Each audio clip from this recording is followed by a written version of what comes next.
Hey, this is Al Jourgensen from Ministry, and you are listening to the Vinyl Guide.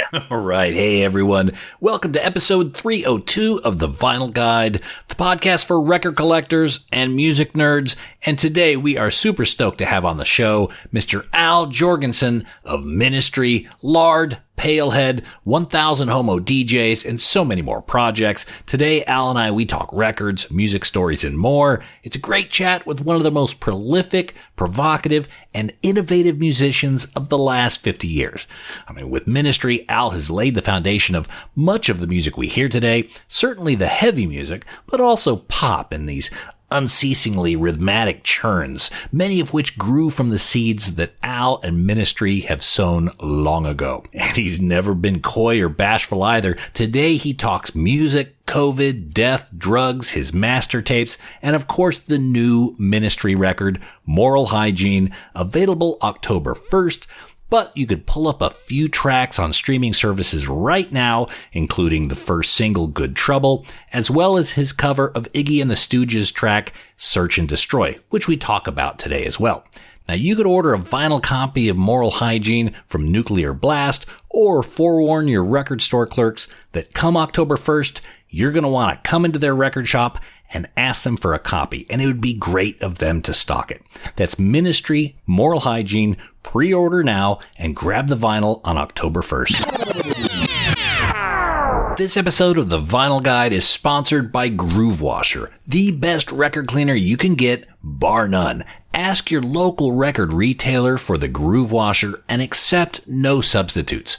And we're also sponsored by AudiofileUSA.com. Top quality, excellent, and near mint used records online, shipped around the world. Go to AudiofileUSA.com and dig for the deals. And thank you so much, Groove Washer and AudiofileUSA.com, for your continued support of the Vinyl Guide podcast. And if you like this interview and enjoy what you hear here on the Vinyl Guide, we have literally hundreds of other episodes and interviews available right now for you to enjoy, like episode 301 with Amel and the Sniffers, episode 284 with Gary Newman, episode 283 with Dino of Fear Factory, episode 241 with Rob Halford of Judas Priest, episode 243 with Dave Lombardo of Slayer, Mr. Bungle, Misfits, and more, plus hundreds of other episodes. Subscribe and follow the Vinyl Guide podcast and enjoy it all. Alrighty, that's enough chit-chat for now. Let's get into our interview with Mr. Al Jourgensen of Ministry. Hello. Hello. How you doing, Al? I'll come back in 25. I was told that we'd have about 30 minutes, maybe more, if I don't completely piss you off. Is that as I understand it? That's reasonable. Yeah, but the caveat that there's a baseball game going on in the other room, so I'll keep him posted on the score, and if he needs to not know what's happening in there, you've got more time. You're a real sports nerd, aren't you? On my team, I have one of your Aussie compatriots that closes out our games, Mr. Liam Hendricks. You know, look, speaking sports to me is like speaking one of those clicking languages. I have no idea. Listen, outside of baseball and hockey, if you spoke rugby or Australian football or soccer to me, I would be lost too. But yeah, baseball and hockey are a little bit of my, whatever, growing up in childhood type of guilty pleasure. So I actually grew up in the Bay Area. I grew up in California. I moved out here, and I used to use the Super Bowl. That was the perfect time for me to go to Home Depot because I had the whole place to myself. Dude, I've done the exact same thing. That's my shopping day of the year. Forget, when you lived in the States, Black Friday, no. I'll wait for Super Bowl Sunday, then I do my shopping. Yeah. And not that, Black Friday and big screens TV and all that stuff, to go for the Super Bowl, and they're trying to clear out what they didn't sell that day. So to me, Super Bowl Sunday is the biggest shopping day of the year. I have no interest in the game whatsoever. 100%. All right. So, Al, thank you for spending time with us. Now, this show, we talk a lot about music nerd stuff. We're record collectors, and I've dived deep into your album. So I'm very keen to talk to you about this new record, Moral Hygiene. I want to talk to you about the tours coming up. But first off, are you a bit of a collector? Do you have a music collection? Yeah, but it ended in around 1991, and the main collection that I have is probably in the 60s and early 70s. You have to remember, like before Ministry, I worked at Wax Trax Records, so I got all the imports and all that. So punk was a big thing for me, collecting 45s and things off, obscure bands from Manchester and this and that, or and then country music, which is also another big love of mine. So obviously, you go to Ernest Tubbs' shop in Nashville, and then you have to buy 2 extra suitcases to come home with, because when you're on tour, you go there and you find these nuggets that you've been looking for forever. So yeah, a bit of a collector, but certainly not anything past like the 90s, right. Mid 90s. Yeah. I'm gonna assume that you and I are kind of the same generation, to where that music that we collected is our sweet spot. Yeah, old bastards. So, what sort of records do you have? What does your record collection look like? What are some of your gems? Oh well, I can go to like all sorts of Buck Owen stuff, and like a lot of really rare, obscure 45 singles and stuff like that like he did with Rose Maddox and stuff when he was having an affair with her and blah blah blah. Which later wound up being Merle Haggard's wife, and all this country drama and all. So I really cherish my country stuff. But yeah, I mean, I don't know. I was never one to get into like the real, like, gotta have it because it's yellow vinyl and not red vinyl or something like that. Just vinyl that means something to your heart. And a lot of those records, you tend to align yourself a lot with country and punk, it sounds like. Country and punk. Some old jazz records that I have are, there's a John Coltrane one that was like a bootleg from Paris that's just mind-blowing, and what he did. So yeah, I mean, I've got all sorts of stuff. I've got a bunch of like your basic classical, just in case if I have to educate someone on classical. I have the standards. Usually I look for Chicago or Berlin Philharmonic and buy whatever they're doing that year. And so I have a lot of vinyl on that, and just to educate people, because a lot of my friends wouldn't know classical, but like, yeah, I like everything, man. And I also hate everything even more. Know what I mean? Yeah. No, I get it. You're very definite in your opinions. Yeah. Well, yeah. So let's talk a little bit about Moral Hygiene. Now, 2020 was not the year anyone expected, and Moral Hygiene, as I understand it, is... No, a lot of people expected this. We just weren't prepared for it. But a lot of people called this out years ago. So let's get the phrasing right. Okay. Now, we expected it, but we didn't expect it maybe that particular year. Mm-hmm. But we're here. Yeah. And with this new album, I imagine this was your COVID project? Well, it sure turned out to be that way, didn't it? There's no way to avoid it.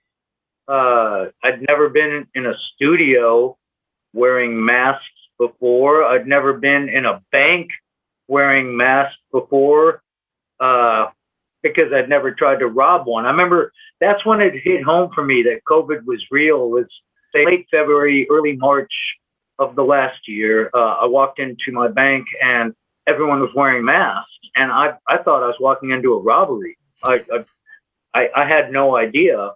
And then realized, okay, when I came home, I told my girlfriend, like, this is the new normal.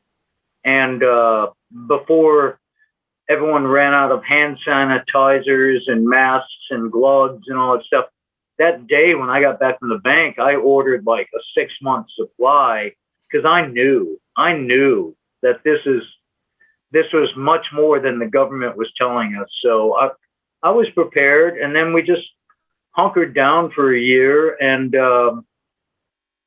just recorded music. Like, we got this album done. We have a new Lard album done that I'm just waiting on Jello Biafra to finish his vocals. And I think we pretty much got a whole nother new Ministry album done on top of this one. So it was actually a productive year being in quarantine. I think it was a good time out, not only artistically, but for the world. Obviously, like, if you look at satellite photos, the world kind of all of a sudden recovered because people were indoors and not out polluting and this and that. And you know, the volume of commercialism went down because there wasn't the demand, and the earth took a breath. Everyone took a breath.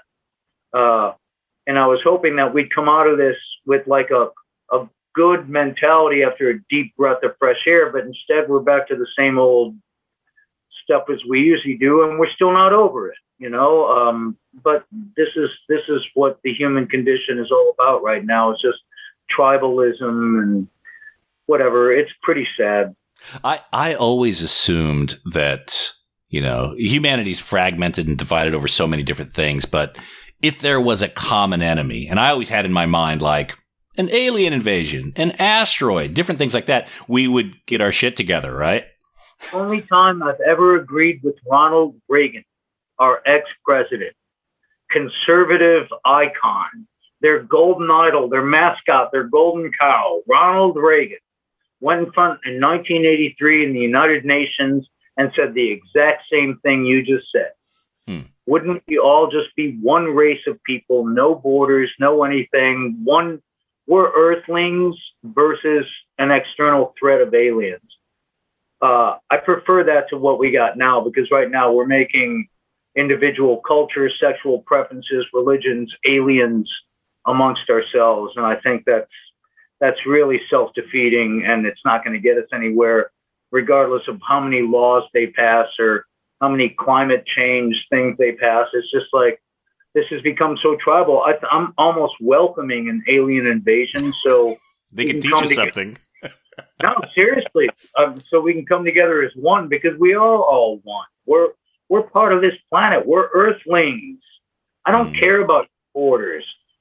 Your borders. I've been around the world. I've toured around the world, and people are the same in Australia as they are here, as they are in Europe, as they are in South America, as they are in Russia.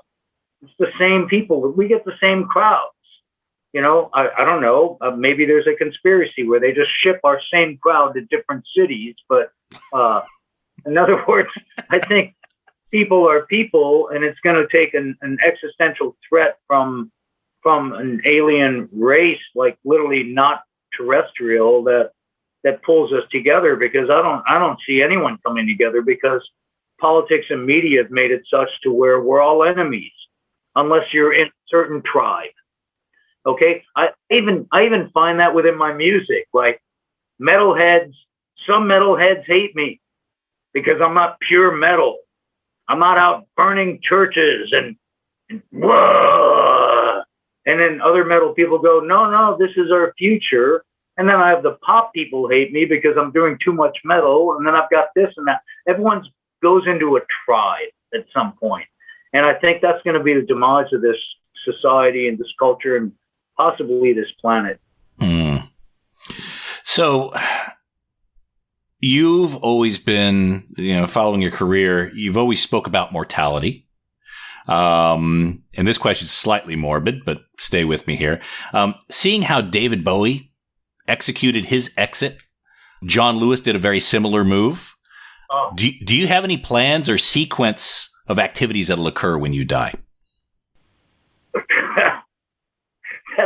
You're right. That's pretty fucking morbid. I hadn't thought about it, but now you mentioned it. I'm going to have really crazy dreams tonight when I go to bed. You're welcome. I guess. Thank you. I really hadn't thought about it. I met David. I never met John Lewis, but I met David when I was on my way out the door. He came and sat in on some sessions with us during Dark Side of the Spoon when I was doing $500 to $700 a day of heroin and just didn't give a shit. But I certainly gave a shit about David Bowie surprisingly walking into my session because he happened to be next door and heard that we were there, and meeting him. And so, but I was on my deathbed then, and to see how he handled his was quite interesting. To see how John Lewis handled his deathbed was astounding. I mean, just wow. There's another guy that handled it really well, was Alex Trebek, the host of Jeopardy. I don't know if you have that in Australia. I know you know it from San Francisco, but the setting up, well, it's one thing if you know that you're going to die, like you OD suddenly, like I've had a few people in my band do over the years.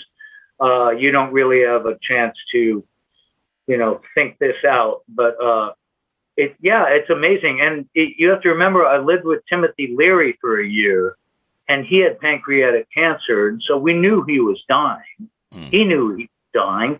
And I got to watch the whole death cycle up close for a year. And it's interesting, the highs and lows of it. Like some days are good and he seems really noble, like he's planning his exit and planning it well. And then other days his frailty or his humanity gets scared, because we're all scared.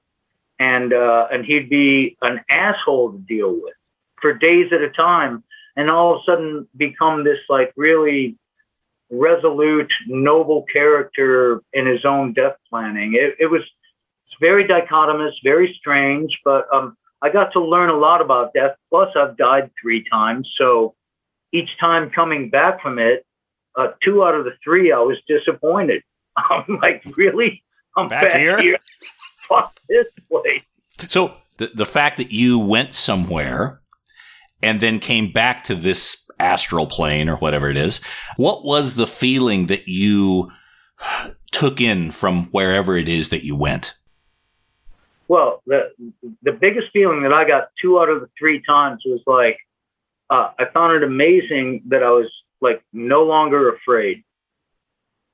All your fear drips out of you. I think fear is almost indigenous to this society and the way that we've been raised in this planet and all that. Once I was in like this kind of netherworld, in between dimensions, all my fear left. It's like all of a sudden you realize, okay, this is next. I can't wait to get started. You know what I'm saying? There was no fear. I didn't feel like, oh my God, what's going to be around that next door? Is it going to be like an alien with a creepy tentacle thing that latches onto me and puts spores in me or something? No, it's just like, okay, awesome. Let's go. What's next? There was no fear that you have on this planet on a day-to-day basis, because they promote fear. Governments, media, everything, social relationships, everything is based on fear here. So you left that, you came back here. I was pissed. You're like, oh, I got to deal with this horse shit now. So as someone who, I will say you're probably the most experienced in death that I've had on the show. You don't have a plan like, okay, when the penny drops and I'm definitely out of here, here's some recordings that go out. Here's something that goes out. There's nothing like that. Well, yeah, obviously you think about that because you always have that specter, something that preoccupies my mind. I know that when I'm dead, since I've been dead 3 times, I think I know what lies ahead. It doesn't frighten me. So it's just like, okay, what's next? Literally, what's the next chapter? And I don't need, Tutankhamun golden sarcophaguses and golden calves and boats and stuff in my tomb. I just need to know what my next assignment is. Let's keep going. The whole universe. All right. So, Moral Hygiene. It's coming out October 1st. Nuclear blast. COVID seems to have played quite heavily into recording this record. A lot of the topics, that people will absolutely relate to, who've been awake over the last couple of years. With the COVID lockdowns, and I'm assuming that equaled extra time to work on the material, is extra time recording an album a good thing, or was it a normal cycle? No, it was a normal cycle, and all the extra time did was it allowed us to record 2 other albums on top of it. Okay. We just kept doing what we do every day, waiting for this fever to break, if you will, not only the pandemic fever, but the cultural fever surrounding the anti-vax, vax, this, that, tribalism, waiting for the fever to break. We just kept working.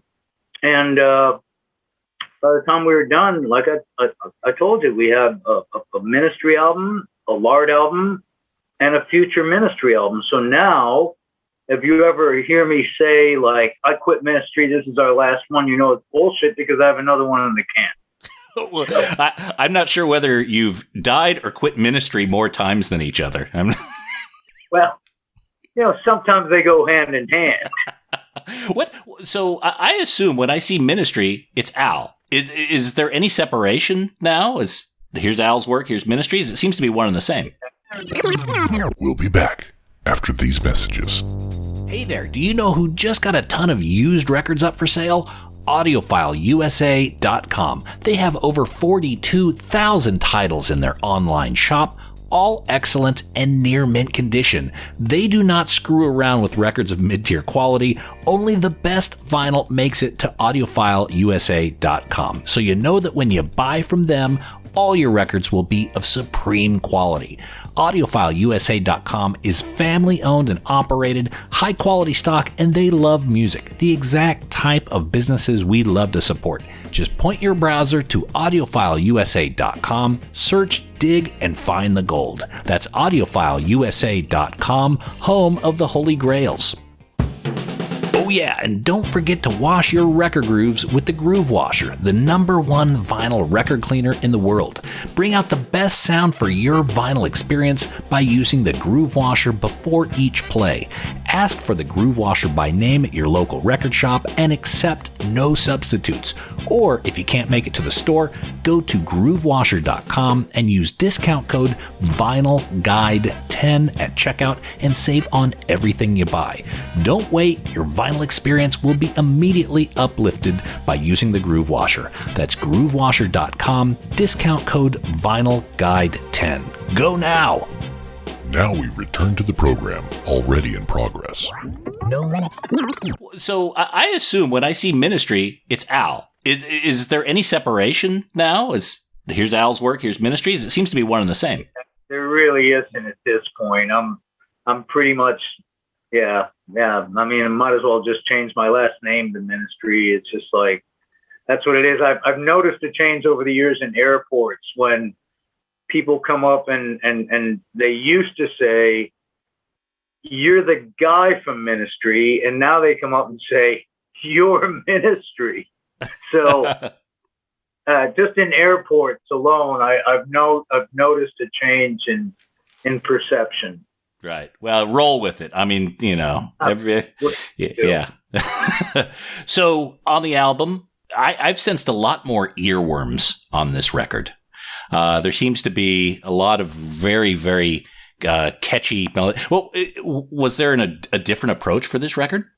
No, not really. As a matter of fact, it felt really familiar, more so than the last few records I've done, that we took a certain approach or agenda to it because we knew we had all this time. We're not going anywhere. I've got a studio in my house. Let's just clock in every day and go to work, and so we tried a lot of different stuff, including stuff that had worked for me in the past, stuff that might be in the future, stuff that's in the present. We just different people coming in and out, obviously masked and social distance. That was weird, but still, there was enough interaction that made this an experience that reminded me very similar to the Mind is a Terrible Thing to Taste era when we were at Chicago Tracks and we booked the studio for a year. and just different people came in and out over that year. So during that year, not only did we do Mine is a Terrible Thing to Taste, we got most of Psalm 69 written. We did a Lard album, we did a Pale Hat album, and we did a 1,000 Homo DJs album, all in that year, which was like basically self-quarantine. We just booked this studio room for a year and did drugs for 365 days. And all this stuff happened. And that's kind of what reminded me, it's like Back to the Future, this quarantine year for me, where I've got a lot of really good stuff done because there was nothing else to do, nowhere else to go. So not as many drugs, but maybe egg white omelets and smoothies. That sort of. It's 18 years for me, so I'm good. Thank you. I've been offered no thanks, except for marijuana, of course. But okay, all right, that's your indulgence. You got to have something. Well, yeah, you can't face reality like. So when you're recording, do you have to manage the influences that you're exposed to? And I'll give you an example, like what you're listening to or the news being on. Do you have to kind of mitigate some of that to service the creative function that you're doing in the studio? Well, yeah. I mean, the samples tell a story too. And what I do on a daily basis, regardless if I'm doing a record or not, is if I hear something on the news that is like a dog hearing a high whistle and I tilt my head to it, I will freeze that, sample it, and store it in the catalog and have it.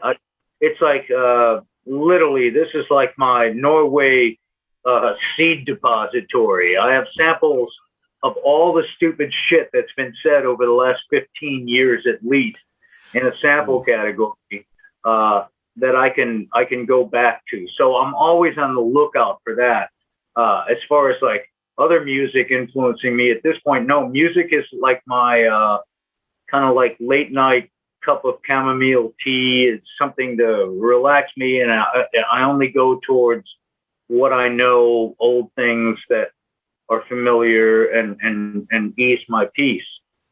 But as far as TV, social media, and all this and that, yeah, this is like a full-time job, whether I'm doing an album or not. Like, every day I just listen to the headlines because I feel that my role in ministry is not so much as a musician or a producer. It's more of a documentarian. I basically just hold up a mirror to society and take an old school Polaroid snapshot of it and show it to you and ask you if you're okay with this. Are you okay with what I'm showing you? Because to me, this seems a bit wonky, man. But I'm the messenger that shows you the Polaroid and goes, what do you think about this? And that's basically what the last few albums have been. Mm-hmm.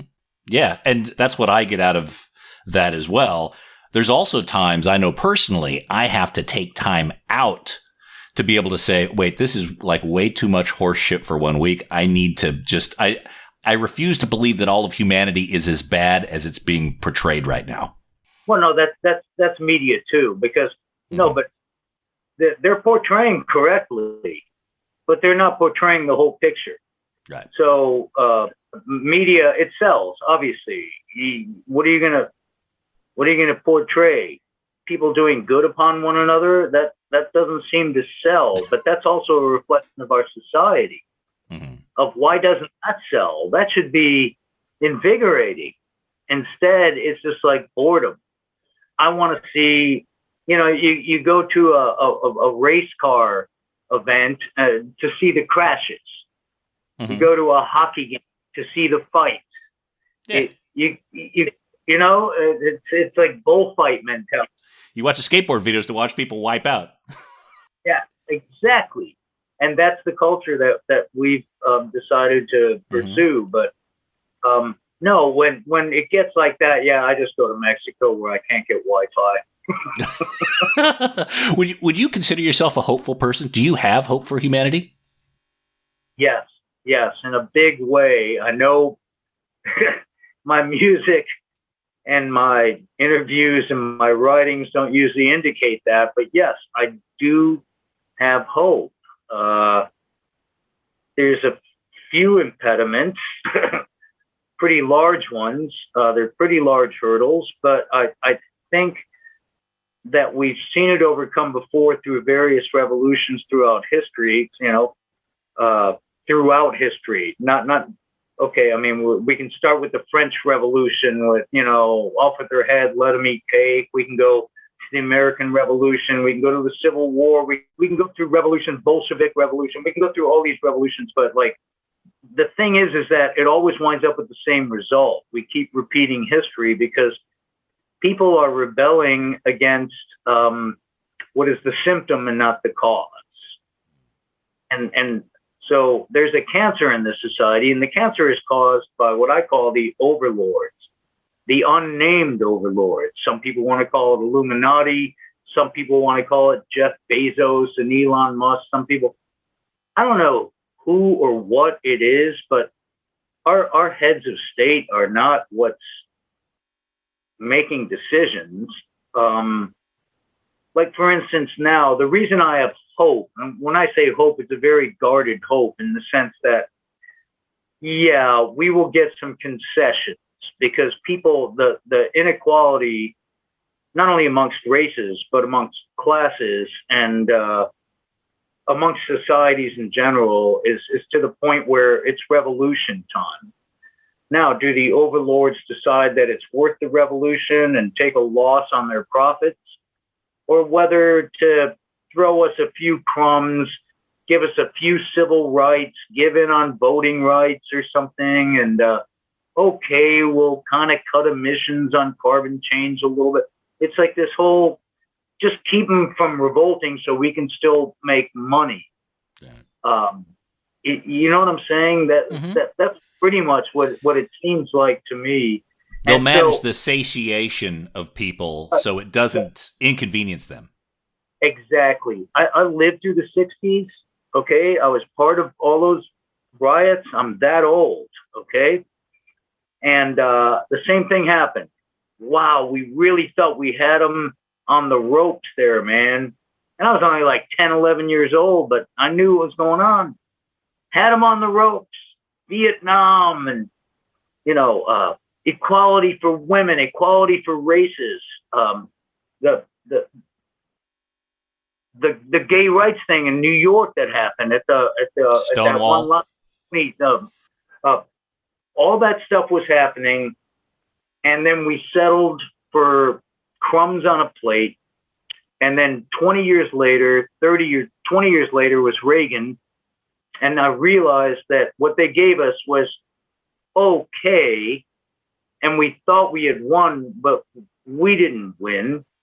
Now we got Reagan, and greed is good, capitalism back, and that's in favor. Whereas now all we got out of the 60s was LSD, bell bottoms, and a couple crumbs off the plate of civil rights and human dignity. So the 60s is glorified as this gigantic thing, and it was, and it could have been, but they sold out. And I see the same thing happening, unfortunately, again. But you asked if I was hopeful, and yes, I am, because it's getting to the point in the 60s, we weren't talking about climate change. And now it's getting to the point where we can have all our right wing, left wing squabbles all we want, but the planet is literally having a nervous breakdown. So whether you're right wing or left wing, you're feeling the same effect. So that's the equalizer. That's kind of like my hope for the future, is that there's no hope for the future.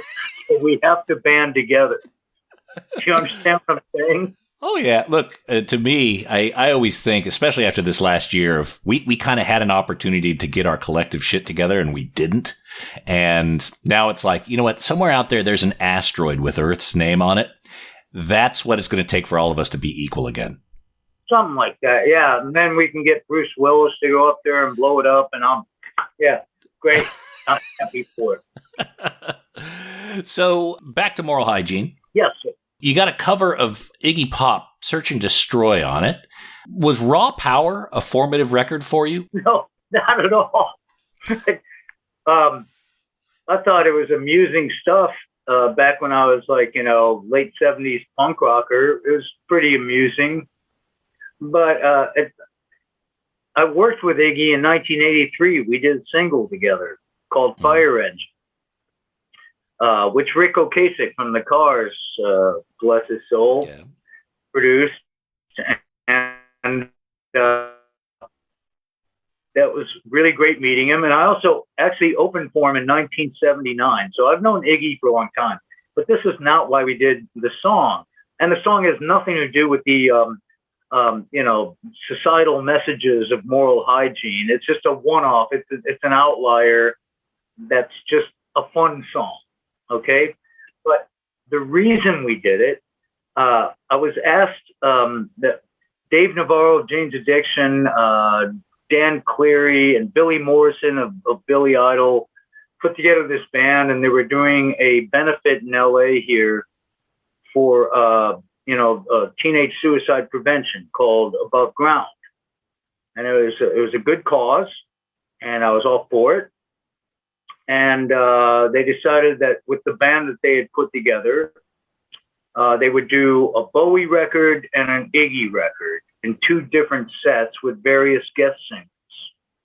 And I was one of the guest singers. Billy Idol was there, and I forget, but there was a bunch of people. And so I went to sound check, and I did the two songs I was supposed to do, and we did it at sound check, and it sounded great. It sounded exactly like the record, like they learned it, and everything was going great. Then I went backstage, and I learned a fateful lesson in my 62 years on this planet is this: never accept a joint from a stranger. That's simple. Because I'm a pot smoker. I smoke pot every single day, all day, every day. Mm-hmm. But I don't know what the hell was in this joint from a stranger, but like by the time I got on stage, everything was in halftime and underwater, and everyone was moving in slow motion. And so somehow we made it through the two songs I did. It's very confused, but the band was so pro with Dave and Billy. They were so pro that they caught what was going on, and they slowed it down for me and all that. And I kind of hung on to my mic stand and made it through, and then left. Woke up the next morning and called to apologize profusely for like, oh my God, I'm so sorry I ruined your benefit. My bad, this and that. And they went, no, dude, that was awesome. We need to get in your studio tomorrow and record it the way we did it that day. So we came in here and recorded it at that tempo and did those things without any strangers handing us joints, and we got through it. And so then still it was like, well, what am I going to do with this? Because, I have a habit of taking songs like that and putting it in under different band monikers or something like that. Mm-hmm. But I sent it to Iggy, and he gave it a thumbs up. He's like, dude, I don't know how you came up with that, but it's pretty badass. So we're like, okay, put it on the record. So that's kind of like the outlier. It sits in the middle of the record. It divides the back half and the front half. And it's just like our, let's have fun for a day record. When you're making music, do you hear the completed music in your head and try to recreate it? Or do you do that music through a process of experimentation and exploration of the instrument? No. Matter of fact, that's the whole point of why I keep going, is because I have the entire song written in my head, generally in my sleep or after a really good bong hit or something. I'll get the entire song, orchestrals, vocals, everything, and then I work backwards. So I get the whole thing handed to me, and then I have to re-engineer. That must be maddening, because you have to. No, I hate this job. I do, but it's hard. But I do it. I've been able to figure out what comes to me and then do my best. And I've only gotten close a couple times. I'm not going to say I'm not going to go into that, but like only close a couple times. I mean, what I get sent to me is beautiful. They're like universal transmissions, and then I try and interpret them, and I come as best as I can. I work my ass off to get them to close to what I heard, the beauty that I hear when altered consciousness. So when you struggle to get from what's in your head onto tape, is it disappointing? Is it difficult for you to finally just let it go and say, that's the best I can do with this? Oh yeah, totally. And it's also difficult for me to know that halfway through the process, there's no way I can make it sound as beautiful as what I heard. But I'm just going to keep going. We're going to come as close as we can. We can do this. We can do that. Some things I don't know how to do what I hear. It's like this universal antenna that I'm receiving signals, and then I'm trying to interpret them as best as I can. And I've only come close a couple times, which is why until the day I die, I don't think I can stop, because I need to find that one where I do like the perfect interpretation of what I've heard back out, So capture like that divinity, right? Right, divinity. Thank you. Basically, so in other words, all my songs are bad covers. So off the new album, which song did you get the closest to that? Alert Level, the first one. I heard that and after doing some edibles and some mushrooms and going to sleep, and I woke up and I knew Alert Level. And then Cesar, my guitar player, happened to be in town, and kind of hummed it out to him, and he nailed it on guitar. And then Michael, my engineer, got into the spirit, and then we started getting super close. Then we got to the samples and all this stuff. And I mean, I think that's a as far as rock songs go, I think that's about as you could get, man. That's like.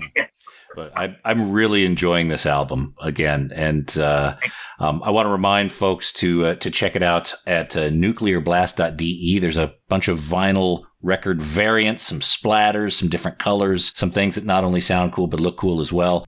Al, do you still have all your master tapes, all the multi-tracks of pretty much of your work for your lifetime? Do you still know where those are at? I think I sold them all for crack in the 90s, man. I'm sorry. Being honest, I used to be a drug addict, and poof, there they went, because you didn't expect to live till the next week, so why not? You weren't thinking ahead.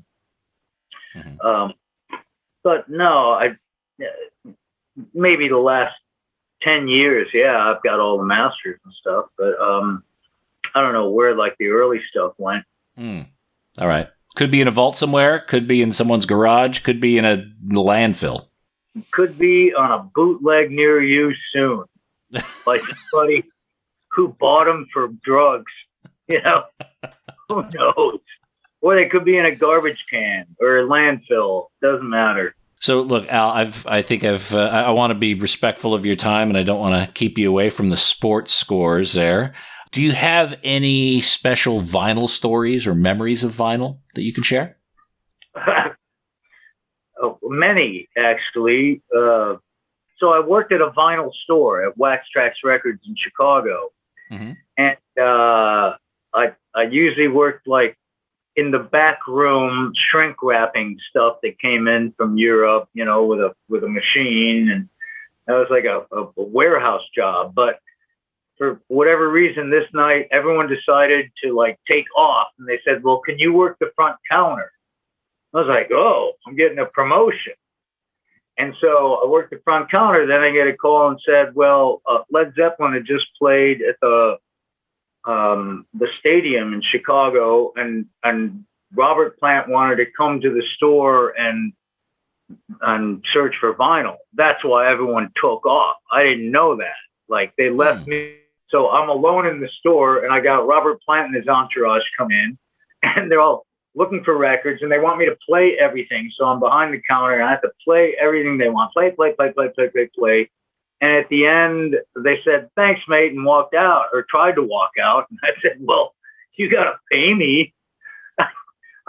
I just, not only that, I blew off this date with this super hot chick at the time to stay there. And I didn't even know Robert Plant was coming, just to get my night behind the front counter, which I thought was a promotion. And there's Robert Plant making my life a living hell. And so I had to get the manager or the owner on the phone, and Jim Nash, and he talked to Robert Plant, and they figured it all out. But it was horrific just for vinyl records of but I defended the rights of retailers across the land. I said, "You're not going out of here for free, motherfucker." Well, they just had their arms full of records. Thank you. Yeah. Fuck. Entitled bastards. Right. I would never do that. No.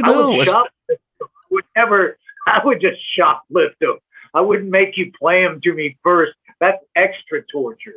Just shoplift them, then they're not responsible. But whatever. Well, you just headlined the festival. I know you're not eating tuna fish sandwiches. Come on, help the business out, right? Right. Especially a record shop, Anyway, Al, thank you so much for coming on the Vinyl Guide, and we really appreciate you sharing those stories. Again, I want to remind folks the new album from Ministry, Moral Hygiene, out on Nuclear Blast October 1st.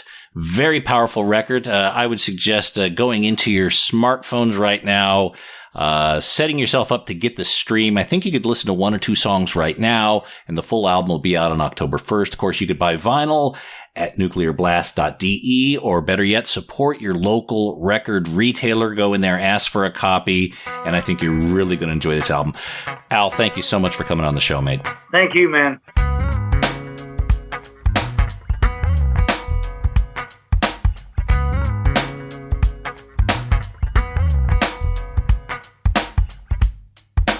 There we go, Mr. Al Jourgensen of Ministry. The album is Moral Hygiene. It's out October 1st. You can listen to a few tracks right now on streaming services. And of course, you can head over to nuclearblast.de or shop.nuclearblast.com to order a vinyl copy. But we also want you to get it from your local independent record shop. So go ask them to stock it and grab it on October 1st. And that's it for this episode of The Vinyl Guide. Thank you so much for tuning in. Please share these episodes on your social media. That's always a huge help. Thank you to everyone who does that now. For everyone else, now's a great time to start. Just grab the link to this episode, put it on your Facebook, or tweet it out on Twitter. That's always a huge help. And we'll be back shortly with a brand new episode. So until we talk next time, get out there and buy some records, people. Cheers. That's it for this episode of The Vinyl Guide. Send your thoughts to Nate at thevinylguide.com, or follow or tag us on Instagram at Vinyl Guide. Until next time, keep spinning.